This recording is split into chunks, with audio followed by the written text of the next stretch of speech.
Disclaimer: this is a fictional dramatization created for artistic, emotional, and educational storytelling purposes.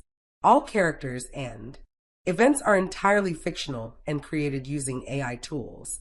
No impersonation, misrepresentation, or harm is intended. The content contains scenes of danger involving child characters.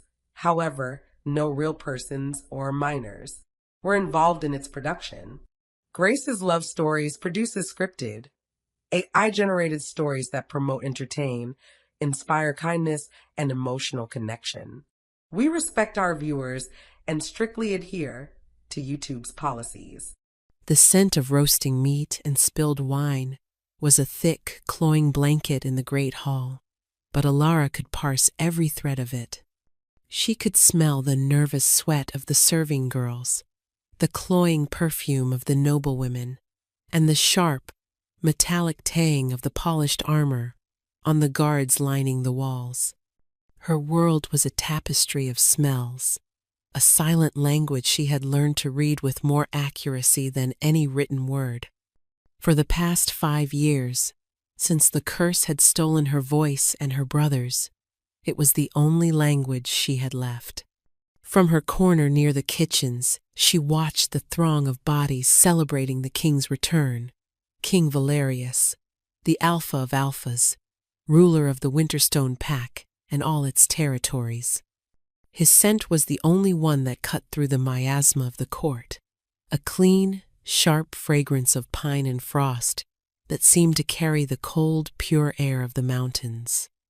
It called to something deep within her, a primal part of her soul that hummed in. Recognition, a low thrum of a forgotten song. He stood on the dais, a granite figure in a sea of silk and jewels. He was laughing at something one of his commanders said, but the sound didn't reach his eyes. They were the color of a storm-tossed sea, cool and distant, weighed down by a crown she knew he had never wanted. Every woman in the room, from the highest-born lady to the lowliest scullery maid, watched him with a hungry sort of hope. He was their king, their alpha, the ultimate prize. Alara's gaze lingered on him, a dangerous indulgence. She should be focused on her work, on the burning pain in her hands. Beneath the rough-spun wool of her dress, her fingers were a mess of blisters and raw skin, a constant, agonizing reminder of her true purpose. Every night, in the privacy of her tiny attic room, she worked. She worked with the stinging nettles she secretly gathered from the deepest parts of the royal woods, her bare hands crushing their venomous leaves and spinning their fibers into thread. 6 shirts were complete, folded carefully in a locked chest beneath her cot. 1 remained. 1 more shirt to weave, 1 more tapestry of pain to complete before her 7 brothers could be freed from their curse. A sharp nudge to her ribs broke her concentration. Martha, the head cook, gave her a pointed look, her flour-dusted eyebrows knitted in concern. "Stop staring, child. You'll get yourself in trouble." The words were unspoken, but Alara heard them as clearly as if they'd been shouted. She gave a small, apologetic nod and turned her attention back to the stone floor, her safe and familiar domain. Yet, her senses remained fixed on the dais. A new scent coiled into the air, sickly sweet like overripe flowers on the edge of decay. Lady Seraphina. She was gliding towards the king, her crimson dress a slash of color against the hall's gray stone. She carried herself with the predatory grace of a hunting cat, her smile a carefully constructed artifice. She offered the king a goblet of deep red wine, her fingers brushing his as he took it.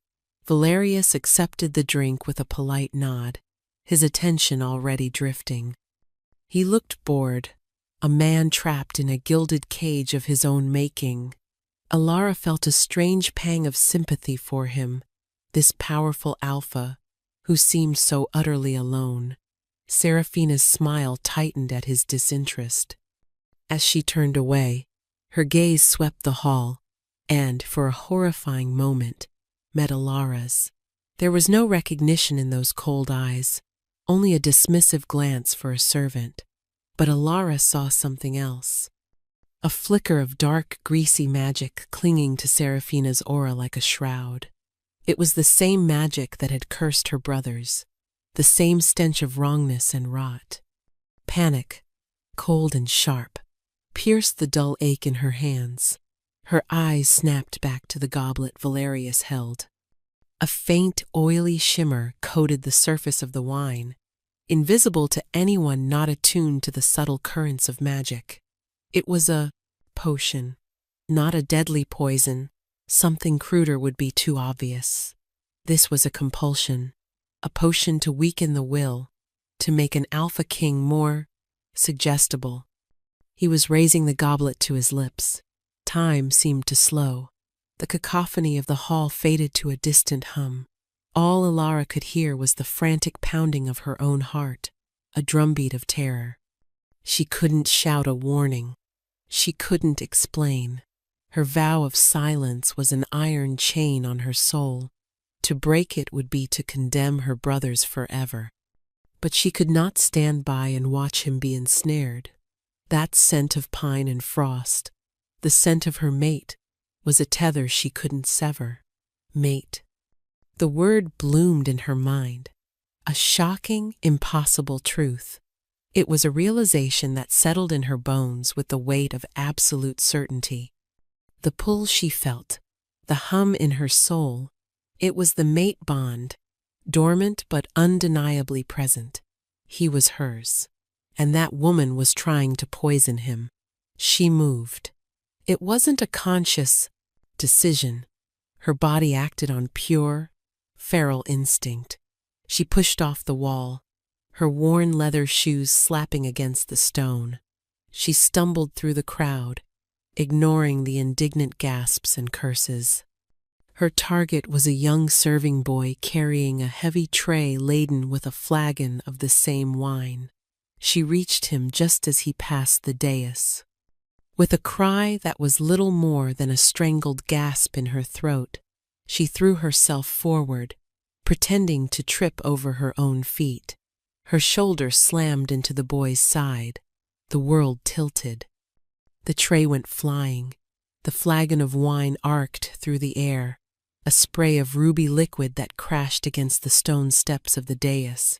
Inches from the king's boots, goblets clattered and rolled. The hall fell into a stunned, absolute silence. Alara lay sprawled on the floor, the rough stone biting into her cheek, the spilled wine soaked into her dress, cold and cloying. She didn't move. She didn't dare. She could feel every eye in the hall fixed on her, a physical weight of judgment and fury. Heavy footsteps approached. A pair of large black leather boots stopped directly in front of her face. The clean scent of pine and frost washed over her, so potent it made her dizzy. "Get up." The voice was low and resonant, a rumble of thunder that vibrated through the floorboards and into her bones. It was a command, not a request. Slowly, trembling, Alara pushed herself onto her hands and knees, then shakily to her feet. She kept her eyes downcast, her tangled brown hair falling like a curtain to hide her face. She could not look at him. She could not let him see the truth in her eyes. "Look at me," he commanded, the steel in his voice hardening. She couldn't. A whimper escaped her, the only sound she could make. It was a sound of pure terror. A large, calloused hand cupped her chin. The touch was surprisingly gentle, but the strength behind it was absolute. He tilted her head up, forcing her to meet his gaze. His eyes were not gray now. They were molten gold, the color of a predator, blazing with a mixture of fury and something else, something she couldn't decipher. Confusion, intrigue. He took in her tear-streaked face, her trembling lips, and then his gaze dropped to her hands. She instinctively tried to pull them back, to hide the raw, weeping skin, but he was too quick. He caught one of her wrists, his grip firm but not painful. He turned her hand over, his thumb brushing over the ruined palm. A jolt, like lightning, shot up her arm. The pain in her hand receded, replaced by a warm, tingling sensation that spread through her entire body. The king's expression shifted, his anger momentarily forgotten, replaced by a deep, unsettling frown. "What is this?" he murmured, more to himself than to her. He looked from her hands back to her eyes, searching for an answer she could not give. From the dais, Lady Seraphina's voice dripped with venomous sweetness. "Your Majesty, she is merely a clumsy kitchen mute. She has ruined the celebration. Have her whipped and thrown out." Valerius didn't look at Seraphina. His golden eyes remained locked on Alara's. He saw the flicker of sheer terror in her gaze when Seraphina spoke. He saw the defiance warring with the fear. He saw a soul trapped behind a wall of silence, and the alpha in him rose to the surface, intrigued and fiercely, inexplicably possessive. He released her hand, the sudden loss of his warmth leaving her cold. "No," he said, his voice ringing with authority that silenced the entire hall. "She will not be whipped." He gestured to Lord Boren, his steward. "Take her from my sight. Clean her up. From tomorrow, she is no longer a kitchen maid." A murmur of shock rippled through the court. "She will be assigned to my personal chambers," the king declared, his gaze still holding Alara captive. "I want to know why a servant would throw herself at the feet of her king." The personal chambers of the Alpha King were a world away from the noise and grime of the kitchens.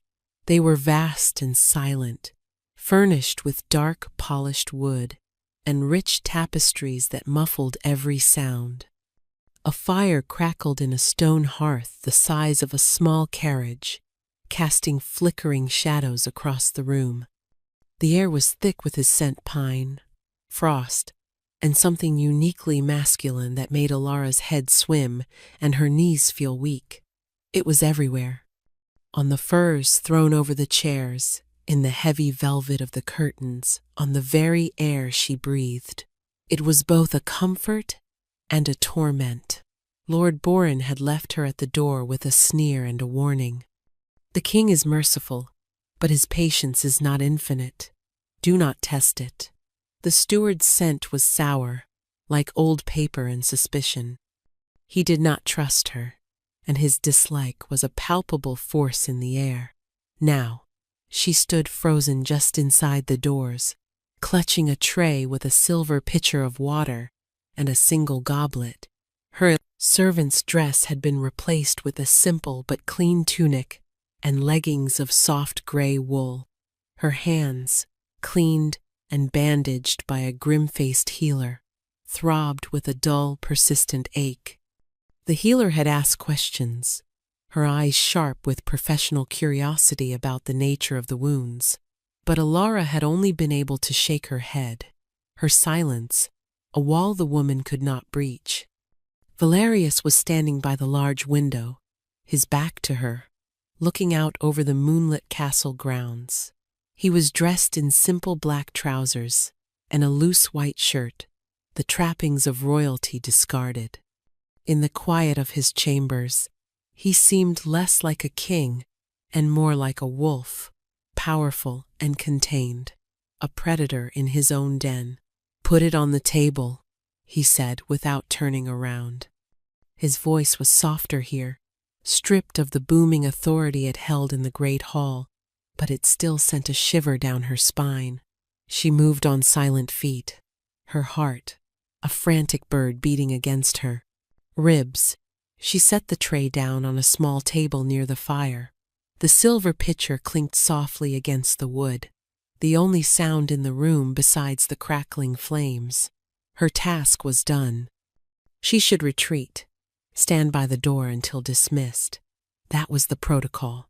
But she couldn't move. She was caught in the orbit of his presence, a moth drawn to a dangerous, beautiful flame. He finally turned, and his eyes found hers across the expanse of the room. The gold had faded, leaving them that cool, stormy gray once more.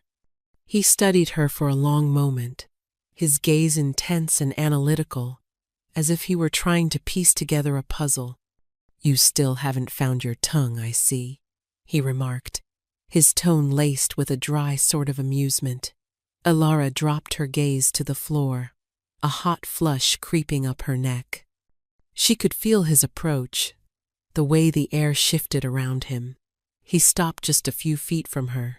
The scent of him was overwhelming now, a clean, wild fragrance that promised safety and danger in equal measure.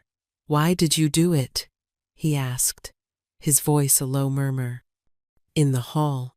That was no accident. I saw your eyes before you fell. You were looking at my goblet." Her head snapped up in alarm. He had seen? He was more observant than she had credited him for. Her mind raced, searching for a way to communicate without words. How could she explain a shimmer of dark magic? How could she accuse a high-born lady like Seraphina without proof, without a voice? They would think her mad. They would call it witchcraft. She took a hesitant step back, shaking her head, trying to convey a denial she did not feel. "No? You weren't looking at my cup?" he pressed, taking a step forward for every one she took back. "Then what were you looking at? Me?" A ghost of a smile touched his lips. "Am I so distracting that I send the kitchen staff tumbling to the floor?" His teasing was a sharp jab, and a spark of her old, pre-cursed defiance flared to life. She stopped retreating and met his gaze, lifting her chin. She gave him a look that she hoped conveyed exactly how unimpressed she was with his royal ego. The smile on his face widened into a genuine grin, transforming his harsh features. For a moment, the burdened king vanished, replaced by a man who looked younger, less weary. The sight stole her breath. "There," he said, his voice soft with satisfaction. "There is a fire in you. I saw it last night, a little mouse with the eyes of a lioness." He closed the remaining distance between them, and her heart hammered against her ribs. He was so close now she could feel the heat radiating from his body. He reached out, not for her chin this time, but for her hand. He gently took her bandaged hand in his large, warm palm engulfing hers. "These still trouble me," he said, his expression turning serious again. "The healer said they were burns, but not from fire. She said it was as if you had grasped 1,000 nettles." Alara froze, her blood running cold. He was too close to the truth. She tried to pull her hand away, but his grip tightened, holding her fast. "What are you hiding, little mouse?" he whispered, his gray eyes searching hers. "What secrets do you keep that force you into silence and leave your hands in ruins?" The intensity of his gaze was a physical force, stripping her bare. He saw too much. He felt too much. The mate bond, that invisible thread connecting them, was humming between them, a conduit for more than just physical attraction. He could sense her secrets, even if he couldn't name them. The doors to the chamber opened without a knock, and Lord Boren entered, his face a mask of disapproval. He stopped short upon seeing the king holding the mute servant's hand. "Your Majesty?" Boren said, his voice stiff. "Lady Seraphina is here. She is most insistent on seeing you, to inquire after your well-being, after last night's unfortunate disruption." Valerius dropped Alara's hand as if it had burned him. The warmth vanished, leaving her skin feeling cold and bereft. He turned to face his steward, the mask of the weary king slamming back into place. The brief moment of connection was shattered. "Send her away, Boren," he said, his voice flat. Sire, that might not be wise. Her father is a powerful ally on the council. I said, send her away, Valerius snapped, a low growl underpinning his words. The alpha was back, all sharp edges and coiled power. Boren paled and bowed hastily, backing out of the room. Valerius ran a hand through his dark hair, a sigh of frustration escaping him. He turned his back on Alara again, striding back to the window. The wall was back up between them, higher and thicker than before. You are dismissed, he said, his voice distant. Alara's heart ached. For a fleeting moment, she had felt seen. She had felt a connection that went beyond words, a spark of understanding in the lonely Alpha King. But the world had intruded, as it always did. With a silent curtsy he didn't see, she slipped out of the room, the scent of pine and frost clinging to her like a phantom touch, and the cloying, victorious scent of Serafina waiting just outside the door. The days that followed fell into a strange, tense rhythm. Alara became a silent shadow in the king's life. She brought his morning meal, laid out his clothes for the day, and stood vigil in his chambers while he attended to the endless meetings that constituted his reign. He rarely spoke to her directly after that first night, yet she felt his eyes on her constantly. When she tidied his desk, she would feel a prickling on the back of her neck and know he was watching her from his chair by the fire. When she drew the curtains against the fading light, she would catch his reflection in the glass, his expression thoughtful and intense. The proximity was a sweet agony. Her soul yearned, reach for him, to soothe the weariness she saw etched around his eyes, to feel the warmth of his hand in hers again. But she was a servant, a mute, a keeper of dangerous secrets. He was her king, and he was her mate. The conflict was a constant storm inside her, a war between duty to her brothers and the desperate, primal call of her own heart. He, too, seemed to be fighting a battle. Some days he was distant and cold, the epitome of the Alpha King, his scent sharp and forbidding. On those days, he barely acknowledged her presence. But on other days, a strange gentleness would surface. He would find excuses to be near her, asking her to mend a tear in his tunic that she knew his valets could handle, or to fetch a book from a high shelf, forcing him to stand close behind her to steady the stool. During those moments, his scent would soften, the frost melting to reveal the earthy warmth of the pines, and his eyes would flash that startling gold. Lady Serafina was a constant, venomous presence at court. She could not get past the guards into Valerius's private chambers, a fact that clearly infuriated her, but she missed no opportunity to corner Alara in the corridors. Still playing the loyal dog? She would hiss, her voice a low mockery. He'll tire of his little pet soon enough. A king needs a queen, not a mute stray from the kennels. Her scent, that overripe floral decay, would cling to Alara for hours afterward, making her stomach churn. Alara knew Serafina was not just a jealous woman. She was a genuine threat. The dark magic Alara had sensed on her was potent, and it was focused entirely on the king. Serafina was hunting him, and Alara was, somehow, in her way. The nightly ritual of her weaving became more frantic. Her hands, despite the healer's salves, were a constant source of pain. But the pain focused her, reminding her of what was at stake. 6 shirts were done. The 7th was nearly halfway complete. The thought of her brothers, of their warm laughter and easy camaraderie, was the only thing that kept her going. Soon, she prayed, they would be free. Soon she could speak. And then what? Could she ever tell Valerius the truth? One evening, a week into her new role, The moment she had been dreading arrived. She entered his chambers to turn down his bed and found the room felt wrong. The air was heavy, stagnant, and underneath the familiar scent of pine and frost was another, fainter fragrance. The cloying sweetness of Seraphina's magic. Panic seized her. She scanned the room, her eyes darting everywhere. Where was it? What had she done? The room looked the same.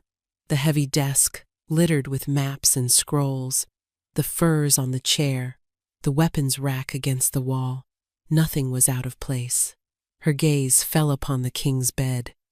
He was not there yet, still in a late-night council meeting. On the bedside table, next to a half-empty glass of water, sat a small, ornate silver locket. It was heart-shaped, intricately carved with vines and thorns. It hadn't been there that morning. She approached it cautiously, as if it were a coiled snake. The closer she got, the stronger the foul magic became. It was a leech, an artifact designed to slowly drain the life force and willpower of whoever was nearest to it. It would make Valerius weak, lethargic, and susceptible to the influence of the one who had planted it, Seraphina. Alara's heart hammered against her ribs. She had to get rid of it. But how? If she was found with it, she would be accused of witchcraft, of attempting to assassinate the king. Her silent defiance in the great hall had already put her under suspicion. This would be a death sentence. She heard footsteps in the corridor. The king was returning. There was no time to think. She snatched the locket from the table. It was cold to the touch, a malevolent, draining cold that seemed to suck the warmth from her very bones. She shoved it deep into the pocket of her tunic just as the door swung open. Valerius entered, looking more exhausted than she had ever seen him. He unbuckled his sword belt and let it fall to the floor with a heavy clatter. He didn't seem to notice her, his movements weary and distracted.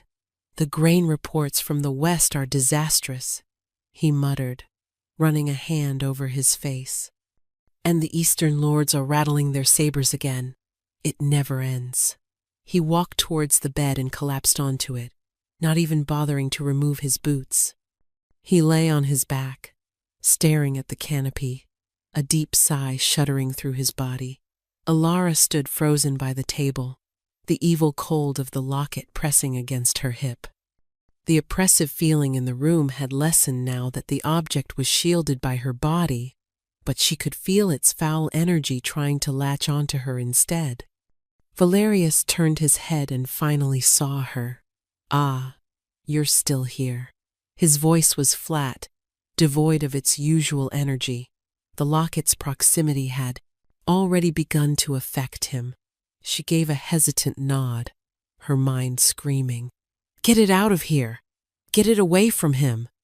"Good," he said, his eyes fluttering shut. "Stay." The silence. It's peaceful. Her stomach twisted. He wanted her to stay, but her very presence, with the locket in her pocket, was a danger to him. She had to leave. She had to find a way to destroy it. A deep pool, a blacksmith's forge, anything. She took a step towards the door. "Don't go," he murmured, his voice thick with sleep. His eyes remained closed, but he reached a hand out, his fingers brushing against her tunic. The casual touch was a brand, setting her skin on fire. Just for a minute. Stay. She was trapped. Trapped by his command, by the call of her mate, and by the cold, evil thing hidden in her pocket. She couldn't protect him by leaving, and she couldn't protect him by staying. For the first time, a wave of true hopelessness washed over her. She was caught in a witch's web, and every move she made seemed only to pull the threads tighter. All she could do was stand there in the firelight, a silent guardian to a king who was slowly being poisoned, with the very instrument of his demise cold against her skin. The locket remained a cold, heavy secret in her pocket for 2 more days. Ilara felt its malevolent energy constantly, a subtle drain on her own vitality. She felt tired, her thoughts sluggish, the ever-present pain in her hands amplified to a nearly unbearable degree. But the effect on Valerius was far more pronounced. The vibrant, powerful alpha she knew was fading, replaced by a lethargic and irritable stranger. He slept late, missed council meetings, and snapped at anyone who tried to speak with him. Lord Boren watched him with growing alarm, his suspicious gaze often flicking to Ilara, as if he suspected she was the cause. The worst part was that Valerius insisted she remain close. He seemed to find a sliver of comfort in her silent presence, even as the dark magic weakened him. "Don't leave," he'd command in a voice thick with unnatural weariness, and she would be forced to stay, the cursed object meant to destroy him mere inches away.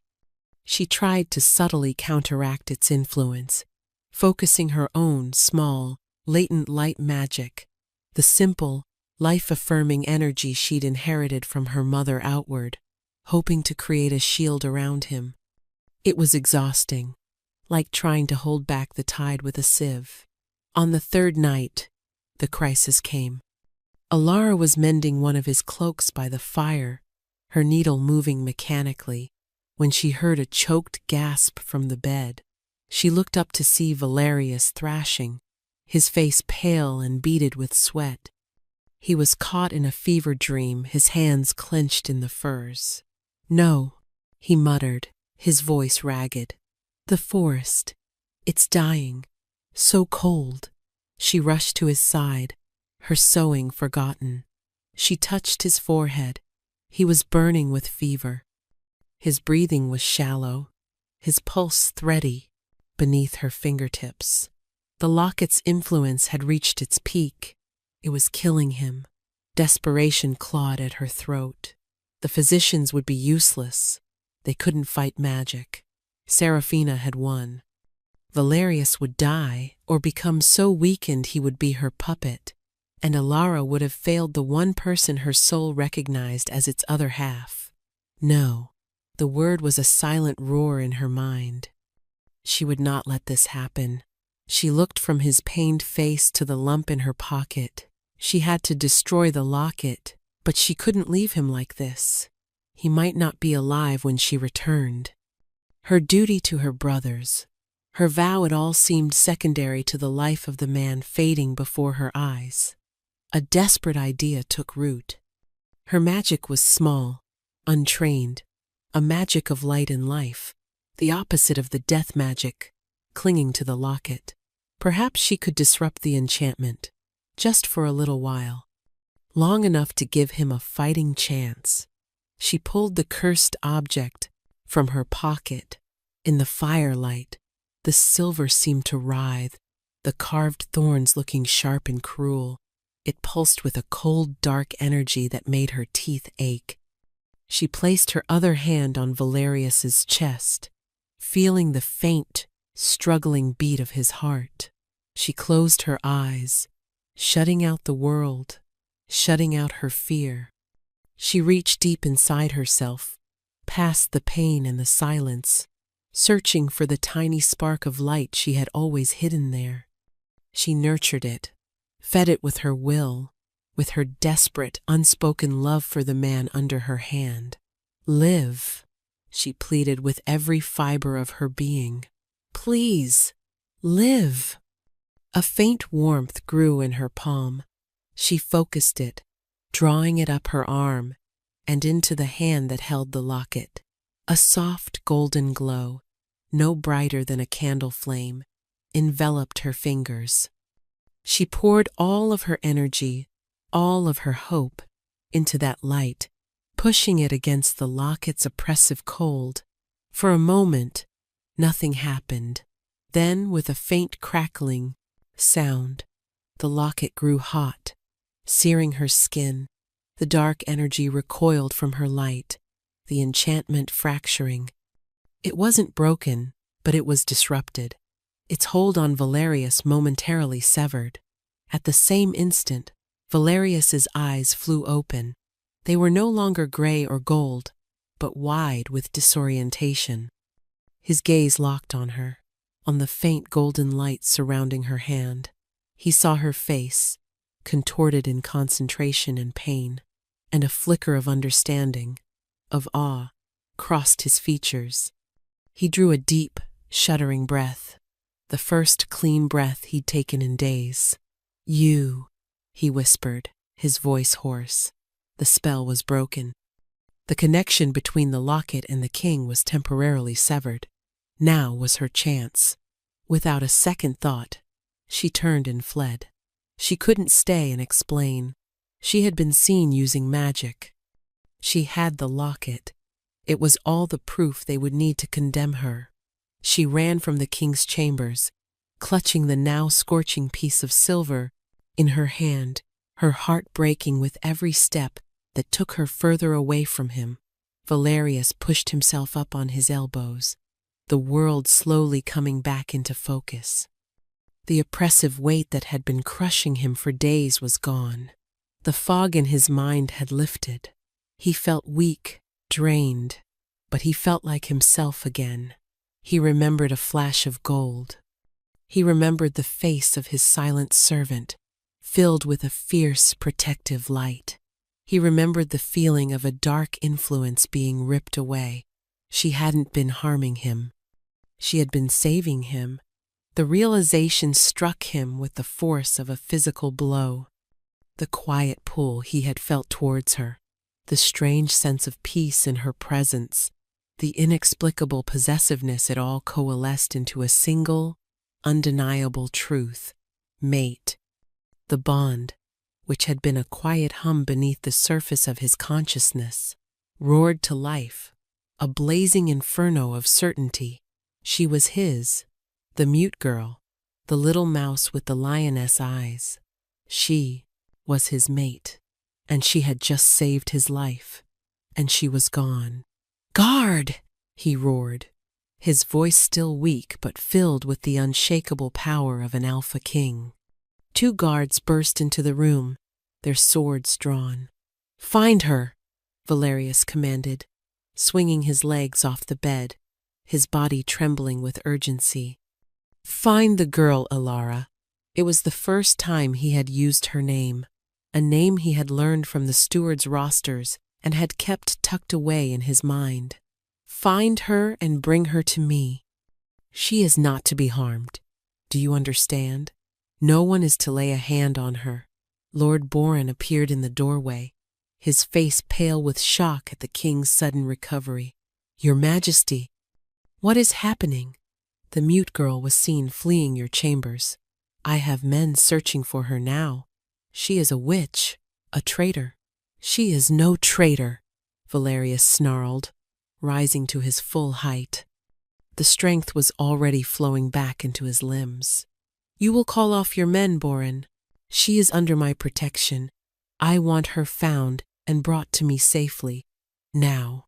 Boren stared, dumbfounded by the king's fierce defense of a servant girl. But he saw the look in Valerius's eyes, the pure, undiluted power of an alpha protecting what was his, and he bowed his head in submission. "As you command, Your Majesty." But it was too late. As Boren hurried to relay the king's new orders, a different contingent of the castle guard, acting on the steward's previous command, was already closing in on a small, fleeing figure near the castle's forge, the damning evidence of a silver locket clutched in her hand. The dungeon was cold and damp, a place where hope went to die. The air tasted of mildew and despair. Water dripped from the stone ceiling in a slow, maddening rhythm, each drop echoing the ticking clock of Alara's life. They had found her by the old forge, her hand raised to throw the locket into the roaring flames.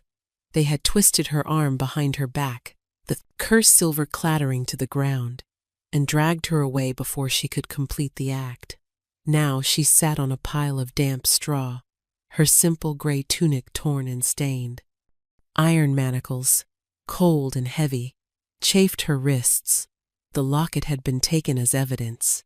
Lord Bourne had presided over the interrogation, his face a mask of grim satisfaction. He'd held up the locket. "You were trying to bewitch the king. Confess your treason." He had demanded answers she could not give, her silence taken as proof of her guilt. Lady Seraphina had swept in like a vulture, a vision of feigned concern. She had testified before the council, her voice trembling with crocodile tears, how she had gifted the locket to the king as a ward for his protection. She claimed the mute servant must have stolen it and cursed it with dark kitchen magic, jealous of the king's favor. It was a perfect, diabolical lie.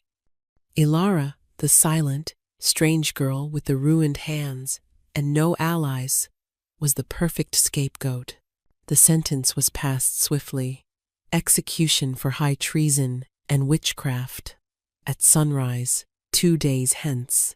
A hollow ache filled Ilara's chest, so vast and empty, it felt as if her heart had been carved out. It wasn't her own impending death that tormented her. It was the thought of her brothers, so close to freedom, now condemned to remain as stags forever. It was the thought of Valerius, free from the locket's immediate influence, but now trapped in Seraphina's web of lies. He would be bound to the very woman who had tried to enslave him. The cell door creaked open, and a sympathetic-looking young guard set a bowl of thin gruel and a cup of water on the floor. He wouldn't meet her eyes. "The king, he seems better," the guard offered, his voice low. "But the council is convinced. They announced the betrothal this morning, to Lady Seraphina. To secure the kingdom and show a united front against dark magic." The words struck Ilara with the force of a physical blow. Betrothed. It was done. The final thread of hope she hadn't even realized she was clinging to, the hope that Valerius would somehow know the truth, that he would save her, snapped. Of course he wouldn't. He was a king. He had a kingdom to run. He couldn't defy his entire council for a mute servant girl, no matter what he might have felt in a fleeting moment. The mate bond meant nothing against a crown. The guard left, the heavy door booming shut, plunging her back into darkness and despair. All was lost. Her life, her brothers, her mate. Seraphina had won everything. She didn't know how long she sat there, lost in a sea of grief. Hours bled into one another. Eventually, she heard a soft scratching at the door. It wasn't the guard. The slot at the bottom of the door slid open, and a familiar, flour-dusted hand pushed a bundle through. Martha. Ilara scrambled across the floor. It was a bundle of rough spun cloth. She unwrapped it with trembling fingers. Inside was the final, unfinished shirt, and tucked within its folds was a small, tightly wrapped parcel of crushed, dried nettle leaves and a spindle. Her loyal friend had risked everything. A new fire ignited in the ashes of her despair. It wasn't hope. It was pure, unadulterated rage. Rage at the curse, at Seraphina, at her own powerlessness. They would take her life, but she would not go to her death leaving her work unfinished. She would not let her brother's last chance die with her in this cell, and she would not let Valerius marry that monster. A desperate, insane plan began to form in her mind. She had 2 days. The execution would be public, in the main courtyard. The entire court would be there. The king would be there. She would finish the shirt. She would find a way to get it to her brothers. And at the execution block, with her last moments on this earth, she would break her vow. She would speak. She would scream the truth for all to hear. It would be too late to save herself. And it might not even save her brothers if the curse's magic held true, but she would not let Seraphina win in silence. She would expose her. She would give Valerius the truth, even if it was her final act. Her fingers, raw and bleeding inside the loose bandages, found the spindle and the nettle fibers. The manacles were clumsy, but she could work around them. Pain shot up her arms as she began to spin the thread, but she welcomed it. It was a familiar pain, a purposeful pain. It was the pain of sacrifice, of love, of defiance. In the cold, damp darkness of the dungeon, Alara began to weave. She wove her grief and her rage into the stinging threads. She wove the memory of her brother's laughter and the scent of pine and winter frost. She wove a shroud for her enemies and a final, desperate prayer for the king she loved. She had nothing left to lose, and that gave her a terrifying kind of freedom. The sun would rise on her execution day, but she would not meet it as a victim. She would meet it as a storm. The morning of the execution dawned gray and cold. A damp mist clung to the castle stones, muffling sound and chilling the air. Alara had not slept. Her eyes burned with exhaustion, but her mind was sharp, honed to a razor's edge by determination. The seventh shirt was finished. It lay beside her on the straw, a rough, greenish-gray garment that hummed with a faint, latent power. It was the culmination of 5 years of pain and silence, her life's work distilled into a single piece of cloth. Martha had come one last time in the dead of night. Through a series of frantic gestures and the few words Alara could scratch into the dirt floor with a loose stone, a plan was made. Martha had taken the other 6 shirts, her face grim with resolve. She would go to the edge of the royal woods, to the clearing where the 7 stags were often seen, a place Alara had described in her crude drawings. It was a wild, desperate hope that the stags would be there, that they would somehow understand. The guards came for her shortly after sunrise. They removed the manacles, only to bind her hands tightly in front of her with a coarse rope. The young, sympathetic guard from before was among them, and he refused to meet her eyes, his face pale and strained. They led her from the dungeon, up winding stone staircases, and into the biting morning air of the central courtyard. A large, grim-looking platform had been erected, a heavy wooden block at its center. A hulking executioner, clad in black leather and leaning on a massive, gleaming axe, stood waiting. The courtyard was packed. It seemed the entire city had turned out to witness the death of the royal witch. They were a sea of hostile, curious faces, their collective scent a foul mixture of fear, sweat, and morbid excitement. They jeered and spat as she was forced through the crowd, their insults washing over her. She kept her head high, her gaze fixed on the platform. She would not give them the satisfaction of her fear. On a raised dais to the side of the platform sat the royal court. Lord Boren was there, his expression stern and unyielding, and next to him, dressed in a gown of shimmering black that seemed to mock the occasion, was Lady Seraphina. She watched Ilara's approach with a triumphant reptilian smile, her victory complete, and then Alara saw him. Valerius sat on a throne-like chair, his face a mask of stone. He was dressed in the full regalia of his office, the crown heavy on his brow. He looked every bit the powerful Alpha King, remote and untouchable, but his eyes were a maelstrom of raw agony. As her gaze met his across the courtyard, she saw the mask crack. She saw the torment, the conflict, the desperate helplessness of a wolf caught in a trap. He knew. In his heart, he knew she was innocent, but he was bound by his law, by his counsel, by the safety of his kingdom. Their eyes held for a long, breathless moment, a silent, heartbreaking conversation passing between them. "I'm sorry," his gaze seemed to say. "Don't be," hers replied. "Just know the truth." She was forced up the steps of the platform and pushed to her knees before the block. The priest began to drone on about her sins, his words a meaningless buzz in her ears. She tuned him out, her senses stretching, searching. She listened for the sound of hooves, for the cry of a familiar voice. She smelled the air for the wild, earthy scent of her brothers. Nothing. A cold dread began to seep into her resolve. Had Martha failed? Were her brothers lost, unaware of her fate? Had it all been for nothing? The priest finished his prayer. The executioner stepped forward, testing the edge of his axe with a calloused thumb. The crowd fell into a hushed, anticipatory silence. This was it, her last moment.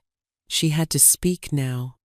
She drew in a deep breath, preparing to shatter 5 years of silence, to scream his name and Seraphina's treachery to the heavens.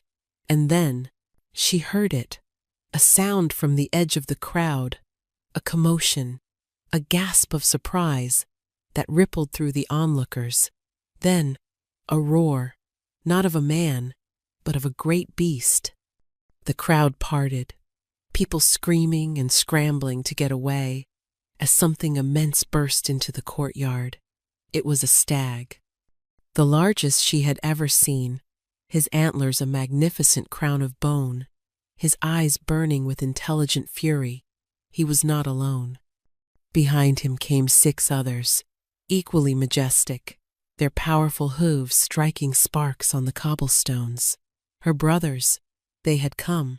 They weren't wearing the shirts. Martha must have found them, but how could she get the shirts onto them? The stags were wild, powerful creatures. But then she saw Martha, her skirts hiked up, running behind them, her arms laden with the nettle shirts. The lead stag, her eldest brother Ronan, lowered his head, allowing Martha to throw the rough garment over his neck. A blinding flash of golden light erupted from him, forcing everyone to shield their eyes. When the light faded, a man stood where the stag had been, tall and broad-shouldered, with the same fiery red hair he'd had 5 years ago. He was naked save for the rough shirt, but he stood with the bearing of a prince. One by one, Martha threw the shirts, and one by one, the stags were transformed, the courtyard filling with flashes of brilliant light. 7 princes stood in the center of the square, their eyes all fixed on the platform, on their sister. The crowd was in an uproar, a chaotic mix of terror and awe. Seraphina had risen from her seat, her face a mask of disbelief and fury. Valerius was on his feet, his eyes wide, staring at the impossible scene before him. Alara didn't hesitate. This was her chance. With a surge of adrenaline, she snapped the ropes binding her wrists.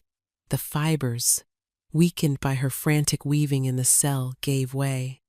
She snatched the 7th shirt from a hidden fold in her tunic where she had secreted it.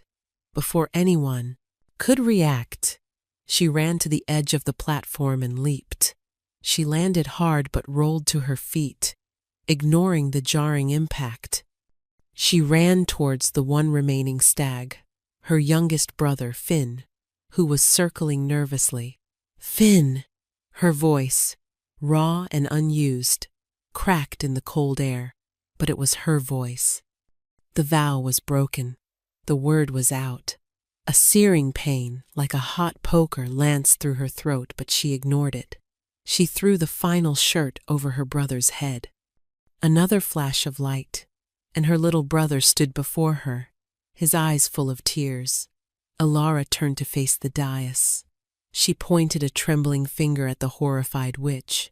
"She did it," Alara cried, her voice growing stronger with every word, fueled by years of repressed fury. "Lady Seraphina! She cursed my brothers. She tried to poison the king with that locket. She is the traitor. She is the witch." All hell broke loose. Her brothers, now understanding everything, let out enraged roars and started towards the dais. The guards, confused, drew their swords, unsure of who to defend. The crowd surged back and forth in a panicked wave. Seraphina's composure finally shattered. Her face twisted into a snarl of pure hatred. Lies! The little mute is mad. She raised her hands, and a sickly green energy began to gather around her fingertips. She was going to attack. Her target was clear: Valerius. If she couldn't have him, no one would. But Valerius was already moving. He vaulted over the railing of the dais, landing on the cobblestones with a predator's grace. He moved with a speed that was utterly inhuman, a blur of black and silver. He reached Seraphina just as she unleashed a bolt of crackling green energy.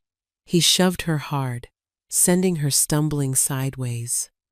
The bolt of magic went wide, striking the stone wall of the castle and leaving a blackened, smoking crater. "Seize her!" Lord Boren bellowed from the dais, his face pale but his voice resolute. He had seen the proof he needed. He had seen the truth. The royal guards, their confusion vanishing at a clear command, swarmed the witch. She spat and cursed, trying to summon another spell, but they were too quick. One of them slapped a heavy iron manacle on her wrist. Her magic fizzled out, suppressed by the cold iron. Her power was gone. She was just a woman, screaming impotently as she was dragged away. The courtyard fell into a stunned silence, broken only by the whimpering of the defeated witch and the heavy breathing of the 7 princes. And in the center of it all, Valerius turned. He ignored the princes, the guards, the gaping crowd. His eyes, now a blazing pure gold, found Alara. He walked towards her, his steps slow and deliberate. The world seemed to fade away, the noise and chaos receding until it was just the two of them, standing in the heart of the storm. He stopped in front of her, his gaze drinking her in, as if he were seeing her for the first time. He reached up and cupped her face, his thumb gently stroking her cheekbone. The touch was electric, a jolt of pure life that chased away the last of the dungeon's chill. "Alara," he said, his voice thick with emotion. "I knew. I felt it. I was a fool, trapped by my own laws. I had to," she whispered, tears finally streaming down her face. "I couldn't let her have you. She was never going to have me," he growled, a possessive primal sound. "There has only ever been you. From the moment you fell at my feet, there has only been you." He lowered his head, and his lips met hers. The kiss was not gentle. It was fierce, desperate, acclaiming. It was 5 years of silence, and a lifetime of yearning poured into a single, breathtaking moment. It was the taste of pine and frost, the promise of forever. The crowd gasped, but Alara heard nothing but the roar of blood in her ears and the frantic, joyful beat of her own heart.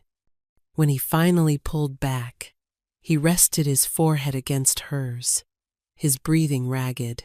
He looked deep into her eyes, and she saw a raw vulnerability there she had never seen before. "Don't look away from me," the Alpha King whispered to his scared Omega. "You're safe now."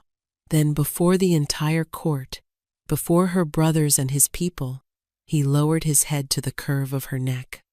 She felt the sharp prick of his canines against her skin, a moment of brief, searing pain that was instantly replaced by a wave of pure bliss, of rightness, of coming home.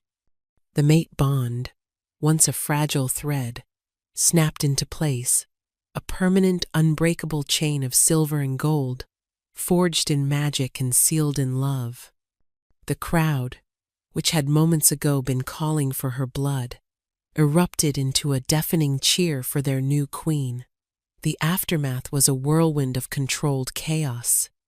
Ilara's brothers, the lost princes of the northern kingdom of Silverwood, were quickly given quarters in the castle. Their sudden reappearance, sending shockwaves through the political landscape. Lord Boren, his face etched with a deep and profound shame for his part in Alara's condemnation, became her most steadfast administrator, working tirelessly to manage the torrent of inquiries and arrangements that her revelation had caused. Serafina, stripped of her titles and lands, was confined to the deepest cell in the dungeon, the iron manacles a permanent fixture. Her days now to be spent mucking out the castle, stables under heavy guard, a punishment Valerius himself had decreed as fitting for someone who had treated others like animals. In the midst of it all, Alara found a strange new center in Valerius. He refused to let her out of his sight. He had moved her into the Queen's chambers, a suite of rooms adjoining his own that had been empty since his mother's passing, but he rarely let her stay in them. More often than not, she would wake in his bed, wrapped in his arms, his steady breathing, a comforting presence in the dark. The bond between them was a living thing, a constant current of emotion and sensation that flowed back and forth. She could feel his weariness after a long day of council meetings, and he could feel her anxiety when faced with a gaggle of bowing ladies in waiting. It was overwhelming, this new life. She was no longer Alara the mute servant, but Princess Alara of Silverwood, the future Queen of Winterstone, the king's fated mate. The titles felt like ill-fitting clothes, heavy and awkward. The girl who had spent 5 years with her head down, communicating only with her eyes, was now expected to speak, to command, to rule. Her voice was still rough, and her throat ached if she spoke for too long, a physical reminder of the curse's lingering shadow. She preferred the quiet moments with Valerius, when words weren't necessary. They would sit by the fire in his chambers, her head on his shoulder, his hand gently tracing patterns on her arm, the silence between them, more intimate than any conversation. One evening, about a week after the execution that wasn't, her brothers joined them for a private dinner. It was the first time they had all been together in a relaxed setting. Ronan, her eldest brother, was a natural leader, already discussing trade routes and border alliances with Valerius. The others were slowly readjusting to their human forms, still marveling at the dexterity of their hands and the taste of cooked food. Finn, her youngest brother, was the most affected. He stayed close to Alara's side, his eyes still holding a haunted, animalistic watchfulness. He watched the way Valerius looked at his sister, his expression a mixture of gratitude and fierce, protective suspicion. "He marked you," Finn said quietly, when Valerius was distracted by a map Ronan had unrolled. Finn's gaze was fixed on the faint, silvery scar on Alara's neck. Alara touched the mark, the skin still sensitive. "He is my mate, Finn. It is their way. He is a wolf," Finn stated, not with malice, but with the simple observation of a man who had spent 5 years as a prey animal. "And you are of the forest. Be careful, Alara. His world is not ours.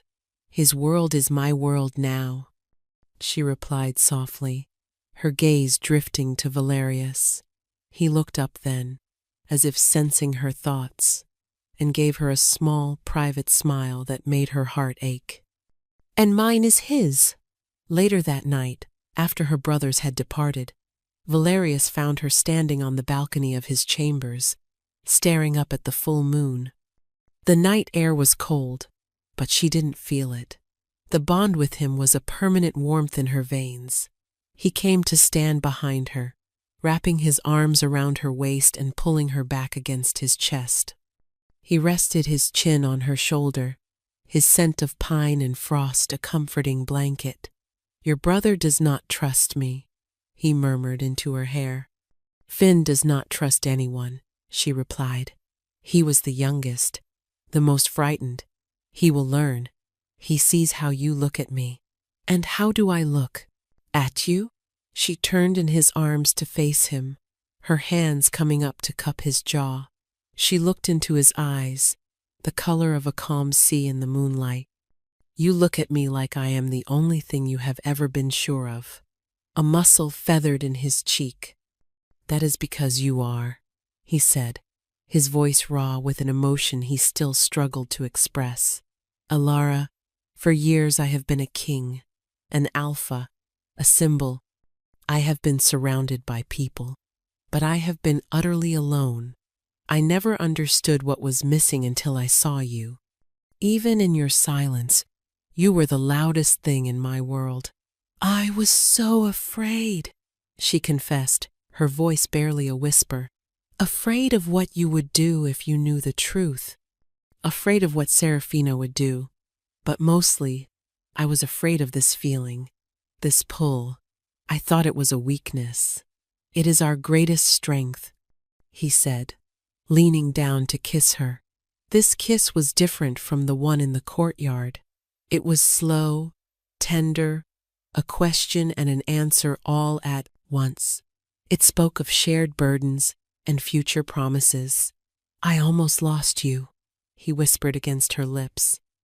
I stood on that dais and watched them prepare to take your life, and I felt my own soul preparing to die with you. I will never feel that helpless again.